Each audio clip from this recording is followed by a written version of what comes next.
dignidad ng tao ay hindi isang pribilehiyo. Ito ay karapatang dapat igalang sa lahat ng pagkakataon.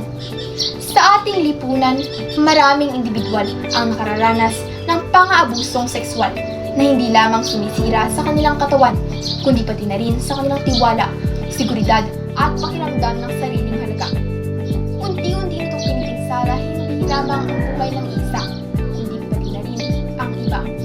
Ang isyong ito ay hindi lamang personal na karanasan ng ilan. Ito ay suliraning panlipunan na kailangan ng malinaw na paninindigan. Mariin akong naninindigan na ang pang-aabusong sexual ay isang mabigat na paglabag sa dignidad at karapatan ng tao at walang anumang dahilan ang maaaring magbigay ng katuwiran dito. Kailangang bukasan ang kasanayang pagsasawalang bahala at palitan ng respeto, pananagutan at malasakit sa kapwa. Ang paninindigan kong ito ay nakabatay sa paniniwalang ang bawat tao ay may karapatang magligtas sa sariling katawan at personal space. Naway kumilos tayo laban sa pang-aabusong sexual, hindi lamang upang protektahan ang biktima, kundi upang ipakita ang malasakit, respeto at katarungan. Ipakita natin na ang tama ay higit pa sa salita. Ito ay gawa, lakas ng loob at paninindigan para sa mas mga tao at maayos na lipunan.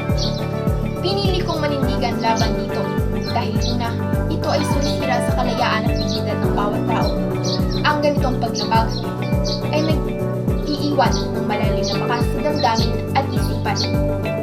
Ikalawa, ang pang-aabusong sexual ay nagtatakda ng maling pamantayan sa lipunan.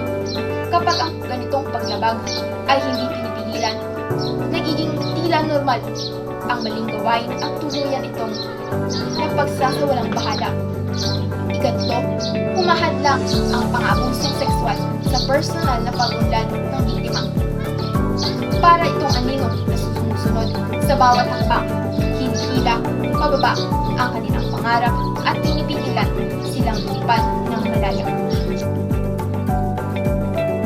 Ang pagprotekta sa dignidad ng tao ay hindi nagtatapos sa magagandang salita lamang.